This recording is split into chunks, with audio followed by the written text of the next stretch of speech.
ಅವಾಗ ನಂಗೆ ಅನಿಸ್ತು ಈ comedians they are also part of cinema. ಎಷ್ಟೊಂದು ಸಿನಿಮಾ ನಾನು ಮಾಡಿದ ಸಿನಿಮಾ ಹೀರೋ ಯಾರು ಹೀರೋಯಿನ್ ಯಾರು ಅನ್ನೋದೇ ಗೊತ್ತಿಲ್ಲ ಇಂಡಸ್ಟ್ರಿನಲ್ಲಿ, ಅಂದರೆ ಜನಗಳಿಗೆ. ಅರೆ ನಾವು ಮಾಡಿದ್ದ ಕ್ಯಾರೆಕ್ಟರ್ ಆ ಸಿನಿಮಾ ಪ್ಲಸ್ ಆಗಿದೆ. ಇವತ್ತಿನವರೆಗೂ ನಾವು ಮಾಡಿದ ಸಿನಿಮಾ ಕ್ಯಾರೆಕ್ಟರ್ ಕಾಮಿಡಿ ಮಾಡಿದ್ರಲ್ಲಿ ಆ ಸಿನಿಮಾ ಹೆಸರು ಗೊತ್ತಿಲ್ಲ, ಹೀರೋ ಯಾರು ಹೀರೋಯಿನ್ ಯಾರು ಅಂತ ಗೊತ್ತಿಲ್ಲ. ಆದರೆ ಕಾಮಿಡಿ ಮೇಡಮ್ ನಿಮ್ಮ ಕಾಮಿಡಿ ಸೂಪರ್ ಮೇಡಮ್ ಅಂತಾರೆ. ಆ ಮಟ್ಟಕ್ಕೆ ನಾವು ವರ್ಕ್ ಮಾಡ್ತಿರ್ಬೇಕಂದ್ರೆ ಹೀರೋ ಆಗಿರಲಿ ಹೀರೋಯಿನ್ ಆಗಿರಲಿ ಕ್ಯಾರೆಕ್ಟರ್ಸ್ ಮಾಡೋರಾಗಿರಲಿ ಎಲ್ಲರೂ ಮನುಷ್ಯರು. ಮಾನವೀಯತೆ ಅನ್ನೋದು ಕೆಲವೊಂದು ಸಲ ಒಂದು ಪಾಯಿಂಟ್ ಆಫ್ ಮೊಮೆಂಟಲ್ಲಿ ಕೆಲವ್ರು ಮರಿತಾ ಇದ್ರು. ನಂಗೆ ಅದು ಇಷ್ಟ ಆಗಲಿಲ್ಲ. ಆವಾಗ ನನ್ನ ಮನಸ್ಸಲ್ಲಿ ನಾನು ಅಂದ್ಕೊಂಡೆ, ಸರಿ ಒಂದಲ್ಲ ಒಂದಿನ ನಾನು ಏನು ಅನ್ನೋದನ್ನು ನಿಮಗೆ ಪ್ರೂವ್ ಮಾಡಿ ತೋರಿಸ್ತೀನಿ, ಇವಾಗೇನು ಮಾತಾಡಲ್ಲ ಅಂತ ನಾನು ಅಲ್ಲಿಂದ ಹೊರಟು ಬಂದುಬಿಟ್ಟೆ. ಅದು ನಂಗೆ ಒಂದು ಸ್ವಲ್ಪ ಆ ಮೊಮೆಂಟಲ್ಲಿ ಹರ್ಟ್ ಆಯಿತು. ಆ ಹರ್ಟ್ ಆಗಿದ್ದನ್ನು ನನಗೆ ಇಂಡಸ್ಟ್ರಿ ಕ್ವಿಟ್ ಮಾಡಬೇಕಾಗ್ಲಿ ಆ ಥರ ನನಗೆ ಯಾವತ್ತೂ ಅನಿಸ್ಲಿಲ್ಲ. ಇರೋ ಜಾಗದಲ್ಲೇ ನಾನು ಪ್ರೂವ್ ಮಾಡಿ ತೋರಿಸ್ಬೇಕು ಅನ್ನೋದು ನನ್ನ ಒಂದದು ಕ್ಯಾರೆಕ್ಟರ್. ಅದಾದಮೇಲೆ ಸರಿ ಏನಾದರೂ ಮಾಡಬೇಕು ಅಂದರೆ ಕೆಲವೊಂದು ಸಿನಿಮಾಗಳ ಅವಕಾಶ ಕಡಿಮೆ ಆಗ್ತಾ ಬಂತು. ಅದು ಬೇಕು ಅಂತ ಮಾಡಿದ್ರ ಅಥವಾ ನನ್ನ ಅಭಿನಯ ಅವ್ರಿಗೆ ನೋಡಿ ಸಾಕಾಯ್ತಾ ನನಗೆ ಗೊತ್ತಿಲ್ಲ. ಅವಾಗ ನನಗೊಂದು ಅನಿಸಿದ್ದು, ಸರಿ ನನ್ನಲ್ಲಿರುವಂಥ ಒಂದು ಲೋಪದೋಷಗಳನ್ನ ಮೈನಸ್ ಇರೋದನ್ನ ಪ್ಲಸ್ ಮಾಡ್ಕೊಳ್ಳೋಣ ಅಂತ ಅನಿಸ್ತು. ಆಗ ನನ್ನ ತಮ್ಮ ಮನೆ ಹತ್ರ ಇರುವಂಥ ಒಂದು ಜಿಮ್ಗೆ ಕರ್ಕೊಂಡೋದ. ಅಲ್ಲಿ ನಾನು ವರ್ಕೌಟ್ ಮಾಡೋಕ್ಕೆ ಶುರು ಮಾಡಿದೆ. ಜನಗಳ ಮೇಲಿರುವಂಥ ಕೋಪನೆಲ್ಲ ನಾನು ವರ್ಕೌಟ್ ಮೇಲೆ ತೋರಿಸ್ತಾ ಇದ್ದೆ. ವರ್ಕೌಟ್ ಮೇಲೆ ತೋರಿಸಿ ಏನು ಮಾಡ್ತಾರೆ, ನಾನು ಜಿಮ್ಮಲ್ಲೆಲ್ಲ ವರ್ಕ್ ಮಾಡ್ಬೇಕಂದ್ರೆಲ್ಲ ಹುಡುಗರು ಏನು ಬನ್ನಿ ಎತ್ತಿ ನೋಡ್ಕೊಂಡಿದ್ದೆ, ಸಿಕ್ಸ್ ಪ್ಯಾಕ್ ಹಿಂಗೆ ಎಲ್ಲ ಮಾಡ್ತಾ ಇದ್ದಾರೆ. ಲೈಕ್ ಏನಿದೆ ಇದರಲ್ಲಿ ಅಂತ ನಾನು ಒಂದಿನ ನಮ್ಮ ಮನೇಲಿ ಬಂದ್ಬಿಟ್ಟು ಆ ಥರ ಮಾಡ್ತಾ ಇದ್ದೆ. ನೋಡ್ರೆ ಸಡನ್ನಾಗಿ ನನ್ನ ಮುಂದಿನ ಸಿಕ್ಸ್ ಪ್ಯಾಕ್ ಬಂದುಬಿಟ್ಟಿತ್ತು. ಸೊ ಅವಾಗ ನಾನೇನು ಮಾಡಿದೆ, ಸರಿ ಇರಲಿ ಅಂತ ಒಂದು ಫೋಟೋ ಕ್ಲಿಕ್ ಮಾಡ್ಕೊಂಡು ಮೊಬೈಲಲ್ಲಿ ಇಟ್ಕೊಂಡಿದ್ದೆ. ಯಾರಿಗೂ ತೋರಿಸಿರ್ಲಿಲ್ಲ. ಆ್ಯಂಡ್ ನನಗೇನು ಅದು ಅಷ್ಟು ಸುದ್ದಿ ಆಗುತ್ತೆ ಅಂತ ಕೂಡ ನಾನು ಅಂದ್ಕೊಂಡಿರಲಿಲ್ಲ. ಅರ್ಚನಾ ಶರ್ಮಾ ಅಂತ ನನ್ನ ಗೆಳತಿ, ಶಿ ವಾಸ್ ಇನ್ ಒಂದು ಚಾನಲ್ನಲ್ಲಿ ವರ್ಕ್ ಮಾಡ್ತಾಯಿದ್ರು. ನಾನು ಫೋಟೋ ನೋಡಿದ್ಮೇಲೆ, ಮಮತಾ ನಿಮಗೆ ಸಿಕ್ಸ್ ಪ್ಯಾಕ್ ಇದೆಯಾ ಅಂತಂದರು. ಇದೆ. ಹೌದಾ, ಫೋಟೋಸ್ ಎಲ್ಲ ಕಳಿಸಿ ಅಂತಂದರು. ಫೋಟೋಸ್ ಕಳಿಸಿದೆ, ನನಗೆ ಗೊತ್ತೇ ಇಲ್ಲ. ಅವ್ರ ಚಾನಲಲ್ಲಿ ಸುದ್ದಿ ಮಾಡಿದರು ಅದು. ಅವಾಗ ಅದಾದಮೇಲೆ ಕೆಲವೊಂದು ಪತ್ರಿಕೆಯವರು ಮತ್ತು ಬೇರೆ ಚಾನಲ್ಸ್ನವರೆಲ್ಲ ನಾನು ಇಂಟರ್ವ್ಯೂ ತೊಗೊಳಕ್ಕೆ ಶುರು ಮಾಡಿದ್ರು. ಅವತ್ತಿಂದ ನಾನು ಸಿಕ್ಸ್ ಪ್ಯಾಕ್ ಹುಡುಗಿ ಅದೇ. ಅದು ನಾನು ಅದೂ ಬೇಕು ಅಂತ ಮಾಡಿದ್ದಲ್ಲ, ನನಗೆ ಗೊತ್ತಿಲ್ಲ. ನಾನು ವರ್ಕೌಟ್ ಮಾಡ್ತಾ ಇದ್ದೆ, ಅದೇ ಸಿಕ್ಸ್ ಪ್ಯಾಕ್ ಬಂದ್ಬಿಡ್ತು. ಅದು ನನಗೆ ಗೊತ್ತಿರಲಿಲ್ಲ, ಅದು ನೋಡ್ಕೊಂಡಿರಲಿಲ್ಲ. ಅವತ್ತಿಂದ ಮಮತಾ ರಾವತ್ ಕಾಮಿಡಿಯಿಂದ ಸಿಕ್ಸ್ ಪ್ಯಾಕ್ ಕ್ವೀನ್ ಆದರು. ಅದಾದಮೇಲೆ ಏನು ಅನ್ನಿಸ್ತು, ನನ್ನ ಲುಕ್ ಚೇಂಜ್ ಮಾಡಬೇಕು ಅಂತ ಅನ್ನಿಸ್ತು. ಸಡನ್ಲಿ ನಾನೊಂದು ಫೋಟೋಶೂಟ್ ಮಾಡಿದೆ. ಸ್ವಲ್ಪ ಗ್ಲ್ಯಾಮರ್ ಆಗೇ ಮಾಡಿದ್ದೆ. ಲೈಕ್ ನನ್ನ ದೃಷ್ಟಿಗೆ ಅದು ಗ್ಲ್ಯಾಮರು, ಬೇರೆಯವ್ರಿಗೇನೋ ನನಗೆ ಗೊತ್ತಿಲ್ಲ ಅದು. ಯಾಕಂದರೆ ತುಂಬ ಟ್ರೆಡಿಷ್ನಲ್ ಆಗಿರೋಂಥ ಒಂದು ಅಪ್ಪಟ ಸೀರೆ ಉಟ್ಕೊಂಡು ಅಥವಾ ಅಪ್ಪಟ ಲಂಗದಾವಣಿ ಹಾಕ್ಕೊಂಡಿದ್ದು ಹುಡುಗಿ ಒಂಥರ ಈ ಥರ ಒಂದು ಶಾರ್ಟ್ಸಲ್ಲಿ ಆ ಥರ ಎಲ್ಲ ಫೋಟೋಸ್ ಮಾಡಿಸಿದಾಗ ನನಗನ್ನಿಸ್ತು ಅದು ಗ್ಲ್ಯಾಮರ್ ಅಂತ.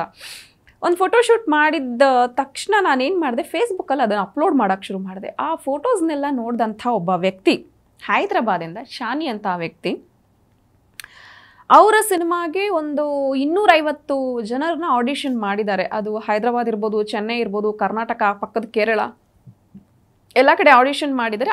ಅವರ ಒಂದು ಪಾತ್ರಕ್ಕೆ ಹೀರೋಯಿನ್ ಸಿಕ್ಕಿರಲಿಲ್ಲ. ನನ್ನ ಫೋಟೋ ನೋಡಿದ್ಮೇಲೆ ಅವ್ರು ಏನು ಮಾಡಿದ್ರು, ಫೋಟೋಸ್ ಎಲ್ಲ ಡೌನ್ಲೋಡ್ ಮಾಡ್ಕೊಂಡು ಡೈರೆಕ್ಟರ್ ಕಳಿಸಿದ್ರಂತೆ. ಸರಿ, ಈ ಹುಡುಗಿ ಆ ಕಡೆ ಗ್ಲಾಮರ್ ಆಗೋ ಇದೆ, ಈ ಕಡೆ ಟ್ರೆಡಿಷನ್ ಆಗೋದೆ, ಈ ಹುಡುಗಿ ಚೆನ್ನಾಗಿದೆ, ನಮ್ಮ ಪಾತ್ರಕ್ಕೆ ಆ್ಯಪ್ಟ್ ಆಗಿದ್ದಾಳೆ, ಮಾತಾಡಿಸಿ ಅಂತಂದ್ರಂತೆ. ಆಮೇಲೆ ಅವ್ರು ನನ್ನ ಫೇಸ್ಬುಕ್ಕಲ್ಲಿ ಕಾಂಟ್ಯಾಕ್ಟ್ ಮಾಡಿ ನನ್ನ ನಂಬರ್ ತೊಗೊಂಡ್ರು. ಸೊ ಕಾಂಟ್ಯಾಕ್ಟ್ ಮಾಡಿದೆ. ತೆಲುಗು ಸಿನಿಮಾ ಕಾಲಿಂಗ್ ಬೆಲ್ ಅಂತ, ಆ ಸಿನಿಮಾಗೆ ಆಡಿಷನ್ನ ಕರೆದ್ರು ಹೈದ್ರಾಬಾದ್ಗೆ. ಅಲ್ಲಿವರೆಗೂ ನಾನು ಹೈದ್ರಾಬಾದ್ ನೋಡಿರಲಿಲ್ಲ.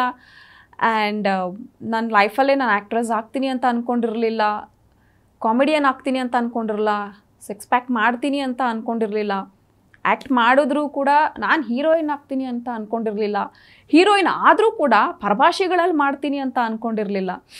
ಸೊ ಆಡಿಷನ್ಗೆ ಹೋದೆ. ಸ್ಪ್ಲಿಟ್ ಪರ್ಸ್ನಾಲಿಟಿ ಕ್ಯಾರೆಕ್ಟರ್ ಅದು. ನಾನು ಪರ್ಫಾರ್ಮ್ ಮಾಡಿ ತೋರಿಸಿದೆ. ಅವ್ರಿಗೇನು ಅನಿಸ್ತು ಗೊತ್ತಿಲ್ಲ, ಅವರು ನನಗೆ ಆ ಸಿನಿಮಾನಲ್ಲಿ ಆಯ್ಕೆ ಮಾಡಿಕೊಂಡ್ರು. ಅಲ್ಲಿಂದ ಬ್ಯಾಕ್ ಟು ಬ್ಯಾಕ್ ಒಂದು 3-4 ವರ್ಷ ನಾನು ಕನ್ನಡ ಇಂಡಸ್ಟ್ರಿಲಿ ಕಾಣಿಸ್ಕೊಂಡೇ ಇಲ್ಲ. ಅಲ್ಲೇ ಸತತವಾಗಿ ಒಂದು 7 ಸಿನಿಮಾ ಹೀರೋಯಿನ್ ಆಗಿ ಮಾಡಿದೆ. ಅಗೇನ್ ಕನ್ನಡದವರು ಗೂಳಿಹಟ್ಟಿ ಅನ್ನುವಂಥ ಸಿನಿಮಾ ಮೂಲಕ ಮತ್ತೆ ನನ್ನನ್ನು ಕರೆಸ್ಕೊಂಡ್ರು, ಕನ್ನಡದಲ್ಲಿ ಅವಕಾಶ ಕೊಟ್ಟರು. ಅಲ್ಲಿಂದ ಈಗ ಸಾಲಾಗಿ ಹೀರೋಯಿನ್ ಆಗಿ ಸಿನಿಮಾಗಳನ್ನ ಮಾಡ್ತಾಯಿದ್ದೀನಿ. ಗೂಳಿಹಟ್ಟಿ ಅಂತ ಮಾಡಿದೆ, ಅನಂತನ ಚೆಲ್ಲಾಟ ಅಂತ ಮಾಡಿದೆ, ಅಪ್ಸರೆ ಅಂತ ಮಾಡಿದೆ, ನಮ್ಮೂರ ಹೈಕ್ಳು ಆ್ಯಂಡ್ ಫೀಮೇಲ್ ಓರಿಯೆಂಟೆಡ್ ಸಿನಿಮಾಗಳು, ಅಪ್ಸರೆ ಆಗಿರಲಿ, ರೂಪ ಆಗಿರಲಿ, ಇತ್ತೀಚೆಗೆ ನಾನು ಫಿಮೇಲ್ ಓರಿಯೆಂಟೆಡ್ ಸಿನಿಮಾಗಳು ಮಾಡ್ತಾ ಇದ್ದೀನಿ. ಆ್ಯಂಡ್ ಇತ್ತೀಚೆಗೆ ರಿಲೀಸ್ ಆದಂಥ ಪುಣ್ಯಾತ್ಗಿತ್ತಿರು ನನ್ನ ಆ್ಯಕ್ಷನ್ ಸಿನಿಮಾ, ಆ್ಯಂಡ್ ಇನ್ನೊಂದು ಡಿ ಅಂತ ಒಂದು ಸಿನಿಮಾ ಇದೆ. ಗೆಸ್ಟ್ ರೋಲ್ ಸಿನಿಮಾಗಳು ಕೆಲವೊಂದು ಮಾಡ್ತಾ ಇದ್ದೀನಿ. ತೆಲುಗುನಲ್ಲಿ ಬಂದರೆ ಶಿವನಾಗಿನಿ ಅಂತ ನನ್ನ ಫೇವ್ರೆಟ್ ರೋಲ್ ಅದನ್ನು ಮಾಡ್ತಾ ಇದ್ದೀನಿ. ಹೆಚ್ಚಾಗಿ ಇತ್ತೀಚೆಗೆ ಫಿಮೇಲ್ ಓರಿಯೆಂಟೆಡ್ ಸಿನಿಮಾಗಳನ್ನ ತುಂಬ ಮಾಡ್ತಾ ಇದ್ದೀನಿ. ಇದು ನನ್ನ ಸಿನಿಮಾ ಕೆರಿಯರ್.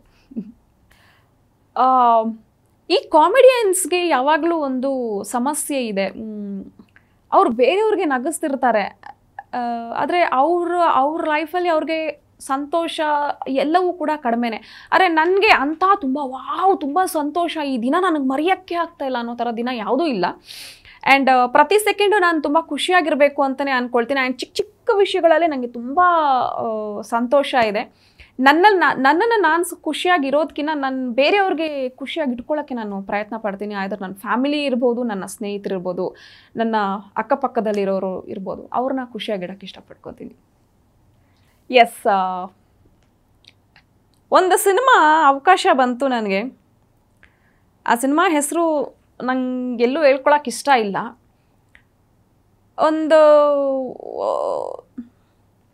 ಒಬ್ಬ ಒಳ್ಳೆಯ ಪರ್ಸನ್ನೇ ಅವರು, ಬಹಳಷ್ಟು ಸಿನಿಮಾಗಳಲ್ಲಿ ಕ್ಯಾರೆಕ್ಟರ್ ಮಾಡಿರೋರು. ನನ್ನ ಪರ್ಫಾರ್ಮೆನ್ಸ್ ಎಲ್ಲ ಅವ್ರಿಗೆ ಗೊತ್ತು. ನನ್ನ ಜೊತೆಯಲ್ಲಿ ಬಹಳಷ್ಟು ಸಿನಿಮಾಗಳು ಅವರು ಅಭಿನಯ ಮಾಡಿರೋದು.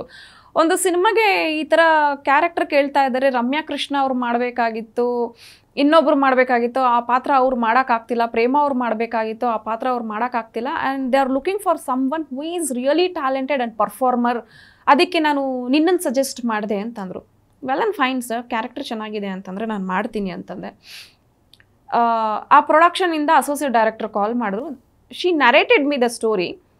ಅವಾಗ ಅಂದಾಗ ನಂಗೆ ಆ ಪಾತ್ರ ಓಕೆ, ನಾನು ಅಳಿಸ್ಬೇಕು ಅಂತ ಅಂದ್ಕೊಂಡೆ ಜನಗಳಿಗೆ. ನಾನು ಬೇರೆಯವ್ರಿಗೂ ಅಳಿಸೋ ಥರ ಪಾತ್ರ ಇದು, ಸರಿ ಮಾಡ್ತೀನಿ ಅಂತ ಒಪ್ಕೊಂಡೆ. ನಿಯರ್ಲಿ ಒಂದು 15 ದಿನ ಮೈಸೂರಲ್ಲಿ ಶೂಟ್ ಮಾಡಿದ್ವಿ. It was fine. ಎಲ್ಲರೂ ಎಡಕಲ್ಲು ಗುಡ್ಡದ ಮೇಲೆ ಚಂದ್ರಶೇಖರ್ ಅವರಾಗಿರ್ಬೋದು, ನಮ್ಮ ದೊಡ್ಡಣ್ಣ ಅವರಾಗಿರ್ಬೋದು, ಮೈಸೂರಿನಲ್ಲಿ ಕೋರ್ಟಲ್ಲಿ ಸೀಕ್ವೆನ್ಸ್ ಮಾಡಬೇಕಂದ್ರೆ ಒಂದು 100 ಜನ ಇದ್ದಂಥ ಒಂದು ಇದರಲ್ಲಿ ನನ್ನ ನೋವನ್ನು ಅಲ್ಲಿ ಹೇಳ್ಕೊಡೋದು. ಯಾಕಂದರೆ ಅಲ್ಲಿ ಶಿಕ್ಷೆ ಆಗಬೇಕಾಗಿರೋರಿಗೆ ನಾನು ಸತ್ಯ ಹೇಳಿದ್ರೇ ಅವ್ರಿಗೆ ಶಿಕ್ಷೆ ಆಗೋದು.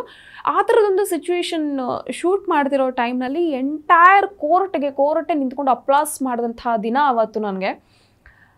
ಓಕೆ, ಐ ಫೆಲ್ಟ್ ಓಕೆ, ಈ ಸಿನಿಮಾ ನನಗೆ ಸಕ್ಸಸ್ ಕೊಡ್ಬೋದು. ಯಾಕಂದರೆ ಇಷ್ಟೆಲ್ಲ ಜನಗಳನ್ನ ಅಪ್ರಿಸಿಯೇಷನ್ ಮಾಡ್ತಾ ಇದ್ದಾರೆ ಅಂತಂದರೆ ಸಮಥಿಂಗ್ ನನ್ನನ್ನು ನಾನು ಅಂದ್ಕೊಂಡೆ ಪ್ಲಸ್ ಆಗ್ಬೋದು ಅಂತ. ಯಾಕಂದರೆ ಇವತ್ತಿನವರೆಗೂ ಎಷ್ಟೋ ಸಿನಿಮಾಗಳನ್ನ ಮಾಡಿರ್ತೀವಿ, ಒಂದು ಎಲ್ಲರೂ ರೆಕಗ್ನೈಸ್ ಮಾಡೋಂಥ ಆರ್ಟಿಸ್ಟ್ ಆಗಿದ್ದೀನಿ.